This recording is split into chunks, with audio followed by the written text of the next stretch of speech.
Okay, so here we are. Tiger and Bunny the beginning. Which isn't the beginning because it's the third video in this little retrospective. But that's not important. The prequel sequel.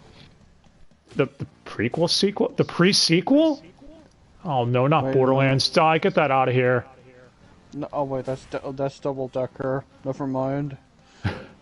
No, that's later.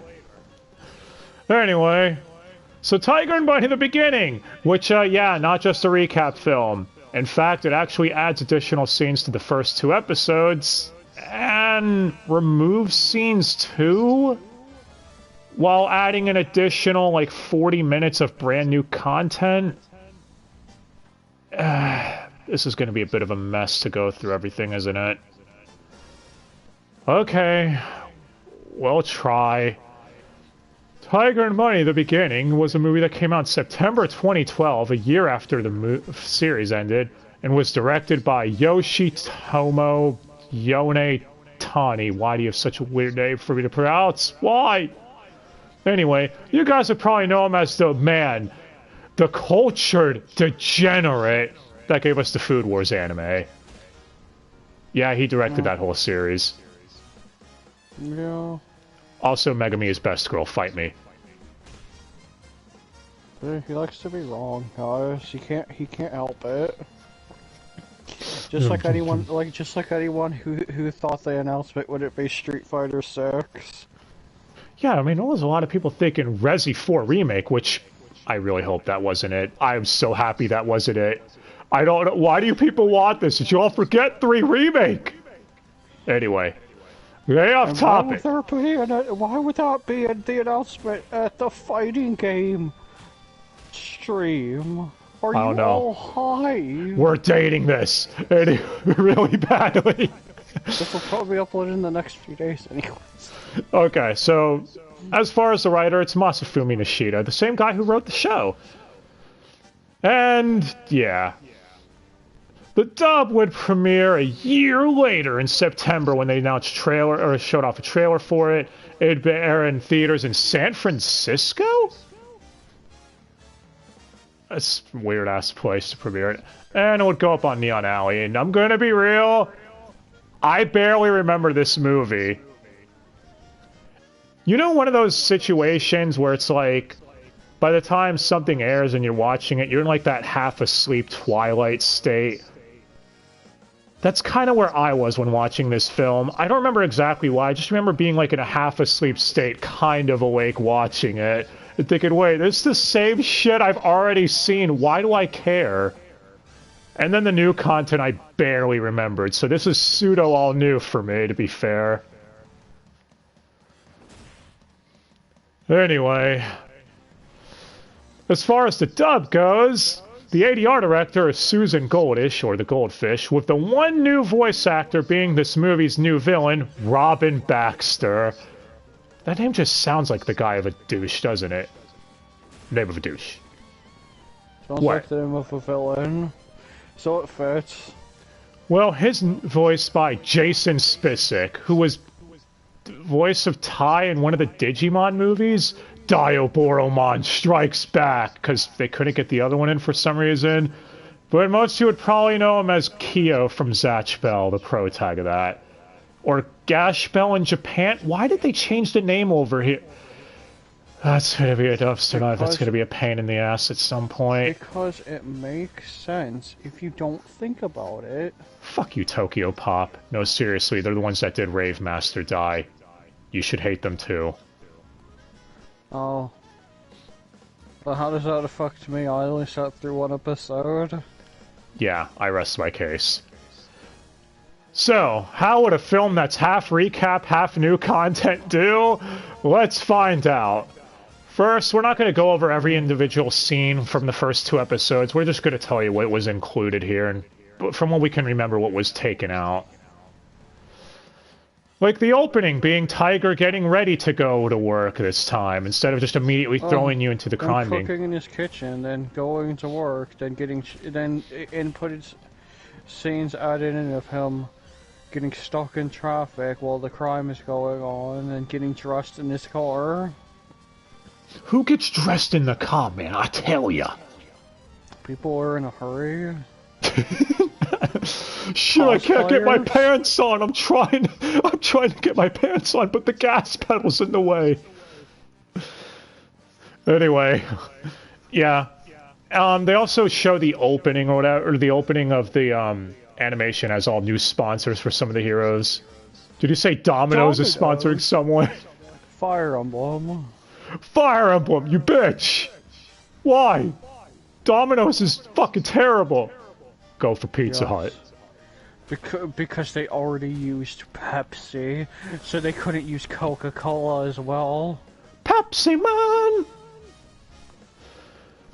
Anyway. Blue Rose.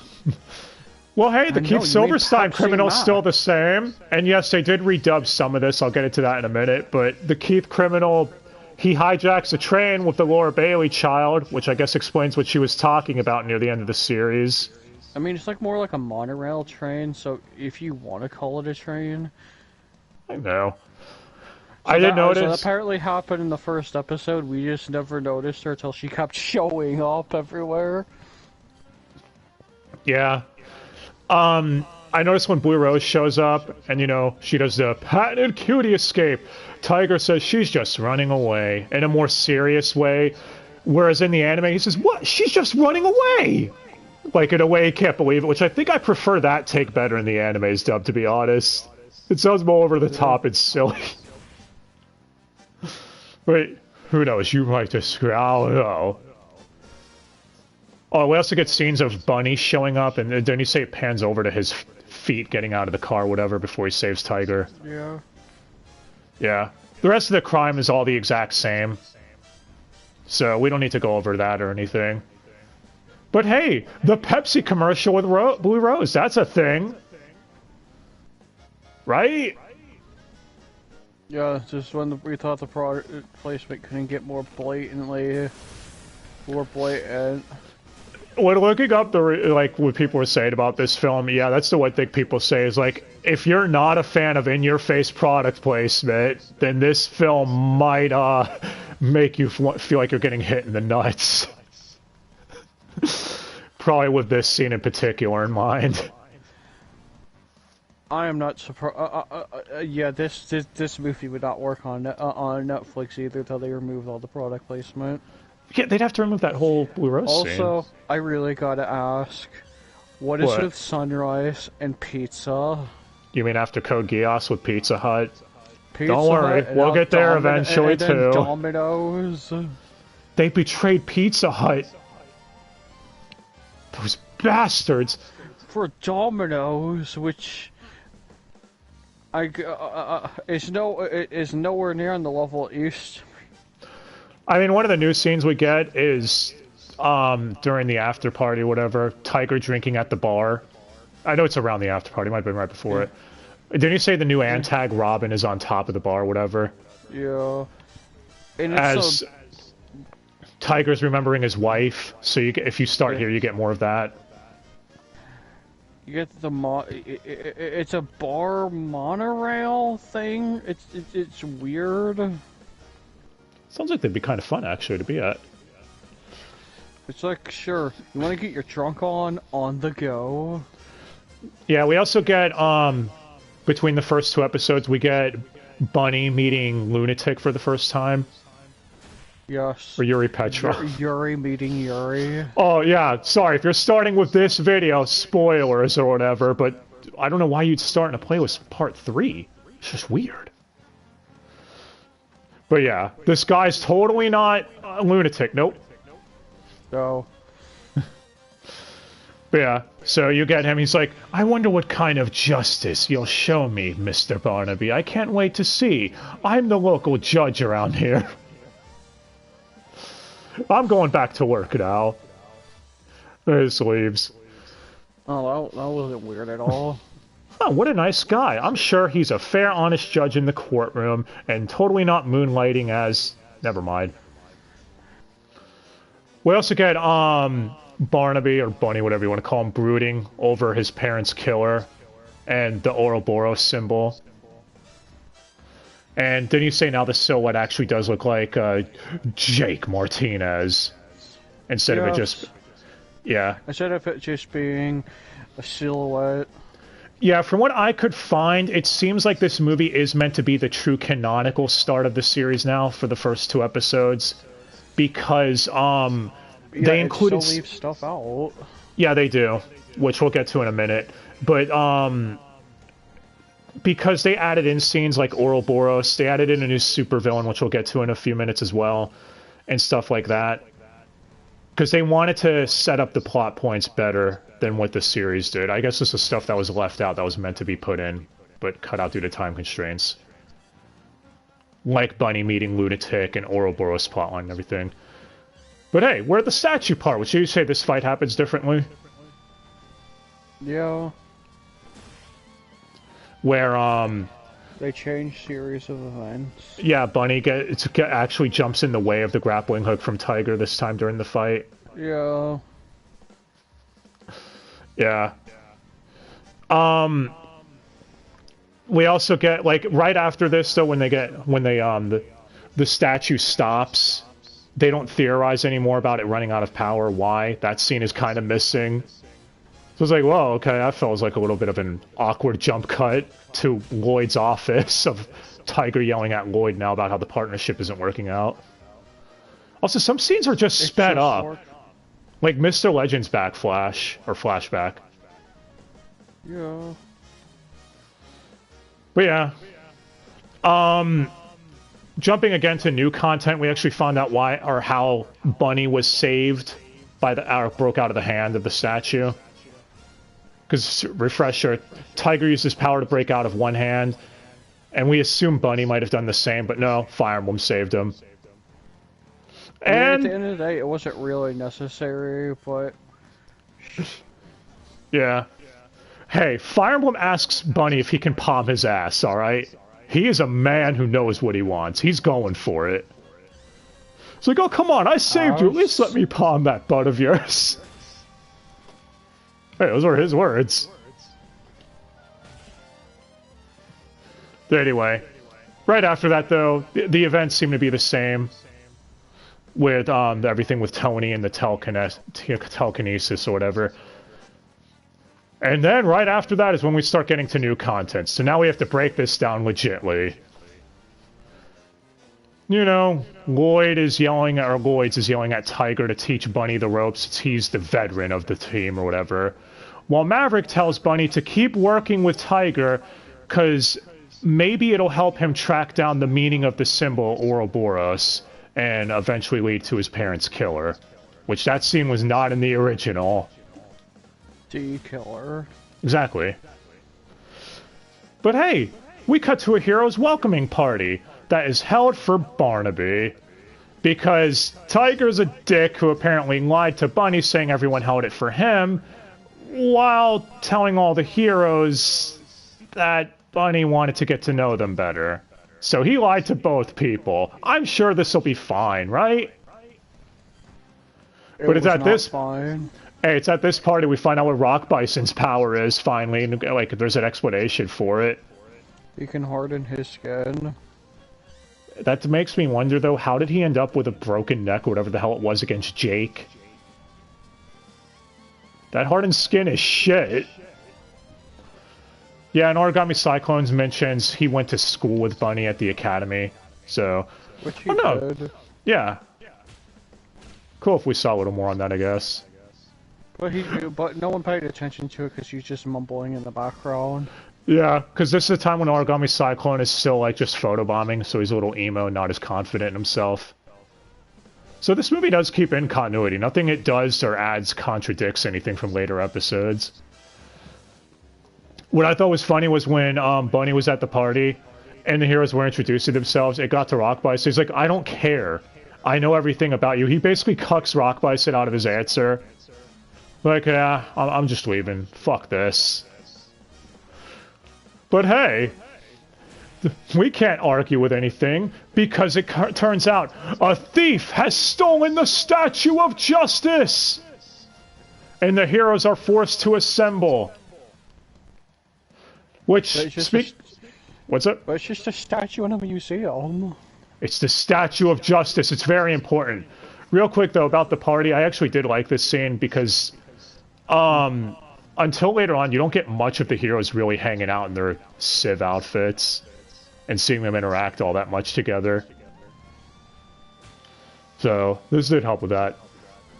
Also, if you thought Fire Emblem was done, no! He grabs Rock Bison's ass again! As Rock Bison shouts, "Quit grabbing onto my butt! Leave me alone!" I ship it. I will die on this hill! I don't think anyone cares about Rock Bison either way, so you do. Oh, but hey, this is where we find out from, Dragon Kid asking Sky High about his power or whatever, if he could just... Why doesn't he just fly there? Why is he running towards, the location? And he explains he needs a jetpack in order to jumpstart his powers, because otherwise he'll just float normally, so that's new. See, this movie actually does give us more detail on that sort of shit. Give us the deets. Yeah. Tiger and Bunny and Blue Rose are the first to chase down the subject, but he ends up getting away and running into an amusement park, which is where the rest of this is going to take place. As Rock Bison and Dragon Kid charge at him at the same time. But they end up hitting each other as he teleports away. Clearly that's what his ability is, right, Dai? Yeah. Right? Sky High ends up chasing after him, and he's like, "Huh, I got you in a cage." But he ends up losing him and ending up in the cage himself. I wonder what his ability is. Yeah, Fire Emblem and Blue Rose try hitting him, but they end up hitting each other instead. And it's revealed here that his ability is to switch places with anyone in his line of sight. As Tiger and Bunny finally stop bickering long enough to get on the same page to end up abducting him. But they end up losing him too, as that's when Bunny finds out what his ability is. So Bunny here has the idea to actually tell the other heroes what it all is. Hey, Bunny finally learned, man, that it's not just about points, right? Because during the party they were all arguing, like, why would we want to get to know each other? We're all a fucking competition, man. You're an idiot, Tiger. You want to fuck the competition? Exactly. Man, you are horny tonight. It's also at this point that the Justice Bureau reveals that Robin is a world-renowned criminal, that he's a thief trying to steal priceless objects and getting away with it. You know, I'm gonna be real, Jason Spicek hasn't been in much, but wouldn't it make more sense to have Tony Oliver voice this dude? You know, Lupin reference and all that. What? Yes. Actually, No. he was never in this, wasn't he? I mean, the silly voice he's doing fits for this character. Yeah, it does. He doesn't even really talk all that much. No, he just giggles a lot like an idiot. Goes, hoo hoo hoo. He even does the whole "let's go" thing too, making one think maybe it's Mario or some shit. But yeah, he eventually has the bright idea to start switching with civilians too. As Tiger has a brilliant plan when they corner him. He's like, try switching places with us! And he tries holding hands with Barnaby, making all Fujoshi's dreams come true. Anyway, so he can't switch places with them. And then he's like, oh, you know what, fuck this, I'm just gonna run off anyways. As Bunny's like, what? That was your brilliant plan? You didn't think he'd be smart enough to see through that? We were just holding hands and he didn't have a backup? You're an idiot, Tiger. This is when they start arguing again, Bunny caring more about points as Tiger cares more about civilian safety. Because remember, this is before Bunny learns from Tiger. It's before Ep 3. But that's when they come up with the great idea to have all the civilians and heroes form a tight-knit group so he can't swap places with anyone in order to escape.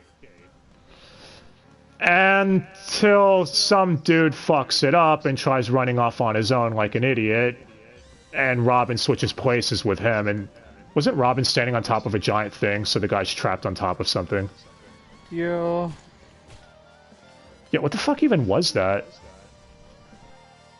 Some sort of structure. It was a thing. Your thing. Oh my god! a statue thing. Well, Bunny ends up reuniting the father with his son, because this dude was a dad, apparently, and telling the father to be more careful, because if his son loses him, he'll be all on his own. Huh, wonder if we're foreshadowing that plot point, Nat. Anyway, Robin heads for a roller coaster because all the places are blocked off that will lead him to the Sky Zone. And one of our viewers, of course, made the fucking joke before we even got to this movie. Hey, when they said Sky Zone, did it make you think Sky Show from The Reflection? No. Why? Why would you mention that? You, sir, are an asshole. Why would you remind me of that torture? It's a Sonic reference. I was thinking Skydeck, actually. Yeah. But yeah. Fucking Reflection. No, clearly it means Sky Sanctuary Zone. But hey. If he gets up to the Sky Show... Fine, I'll call it the Sky Show just to make you happy for the rest of this vid person. But before he could get to the Sky Show, they realize, oh shit, he can see everyone from up there. He'll be able to switch places with anyone in the city. And that's when Bunny has an idea. And he rushes off on his own, telling everyone to just trust him and leave him to his own devices. As he uses his own suit as a decoy, thinking Robin will try to switch places with it, which Robin does. And... yeah, you all can tell what happens here. Bunny ends up beating the shit out of him. And... he can't see anything, because his eyes get covered up. He gets covered by a cone cylinder thing. A traffic cone. The worst kind. But yeah. So Bunny ends up, saving the day. As Tiger and Bunny then meet up, arguing about who was getting in the way and who did the most work. And Bunny's like, you didn't do shit! I did all the work! As Lloyd's congrats Bunny and says, yeah, you know, Tiger, you're kinda useless. You better shape up, man, or you're fired. You know, kind of a shtick earlier on. As Saito tells Bunny he worked well with Tiger, and Bunny's like, what? And he's like, yeah, I mean, I reviewed the footage, and yeah, you all work well together. We cut to Rock, Bison, and Tiger. Tiger and Bison! That's what T&B really stands for, Die! That's the one pairing where Tiger would do all the work. He was being forced to team up with it first. That is true. And even he was disappointed by that too. He's like, really? It's you? You? But yeah. They talk about how none of the heroes got involved, even though they were going to, because Tiger talked him out of it, saying, let him have the glory this one time. Guys, he's a new hero, and, you know, I did get in his way earlier, so let's let him have this one. I'll take responsibility. 3 minutes of his life. Yeah. I'll take full responsibility for it if he fucks up. And he tells Rock Bison, he's like, yeah, you know, to be honest, I didn't know what I was gonna do. So I'm glad that worked out. What made you trust him? Rock Bison asks. He says, well, instinct, my gut. Which leads us nicely into where episode 3 would be. You know, with the Kirk Thornton bomber dude. Which that episode was themed around trusting one's instinct. Well, that's kind of a nice touch. Yeah. We also have a scene where Yuri, the judge, is like, so that is your form of justice, Sasuke. I mean, Barnaby, yes. I am not one edgelord commenting on someone who broods a lot. It's not weird. Yeah. We also have a scene where Maverick shakes the mayor's hand, because, you know, the mayor is a bitch and can't do anything on his own. What are you talking about? What is a sound, right? What? Yeah. You were commenting about...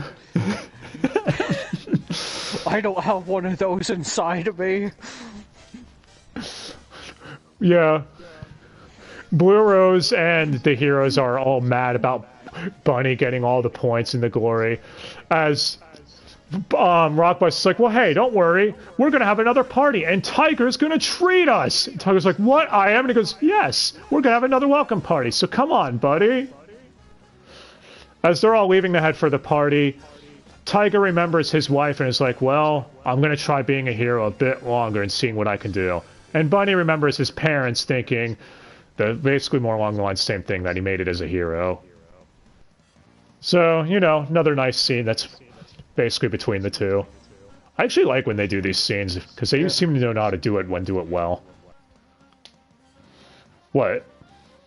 Yeah, whether or not you want to replace the beginning of this for episodes 1 and 2, some of the scenes removed should have stayed in, honestly.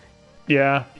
The movie ends when Tiger gives Bunny a call, and Bunny's like, well, I don't know, though. My partner seems like kind of a pain in the ass, but he answers the call anyway, thinking he'll give him a chance. Because he reviewed the footage and agrees with Saito's like, you know, I guess maybe he wasn't 100% wrong. And, yeah, that's basically it. More of an OVA than a movie.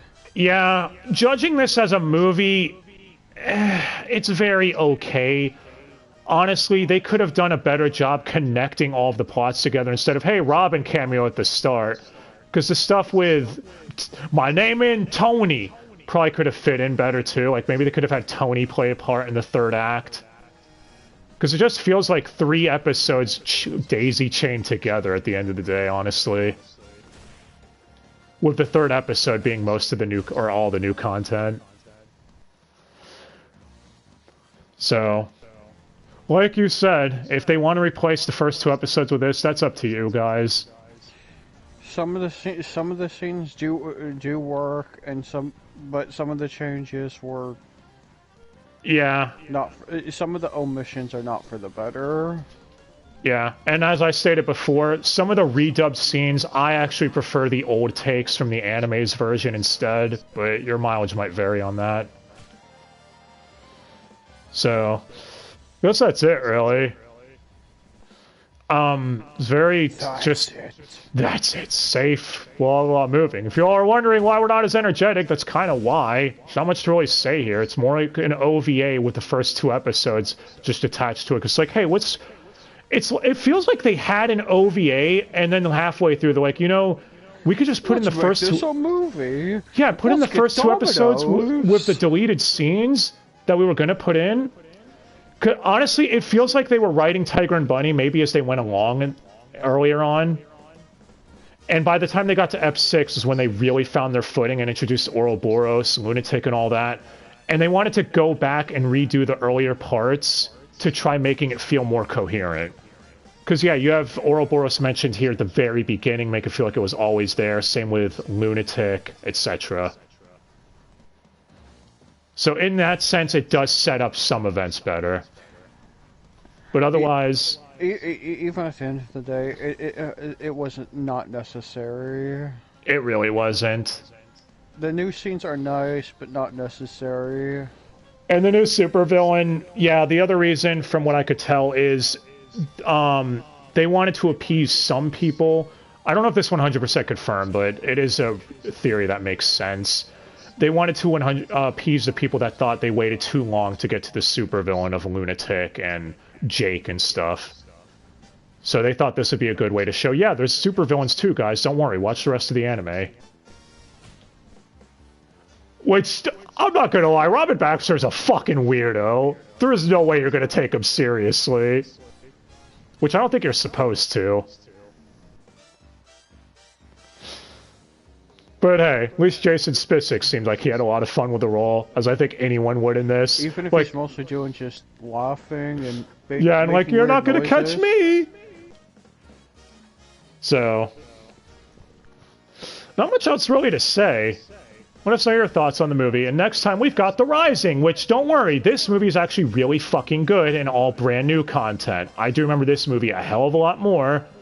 Probably because I wasn't in that weird Twilight-ass state when the first time I saw it. But yeah.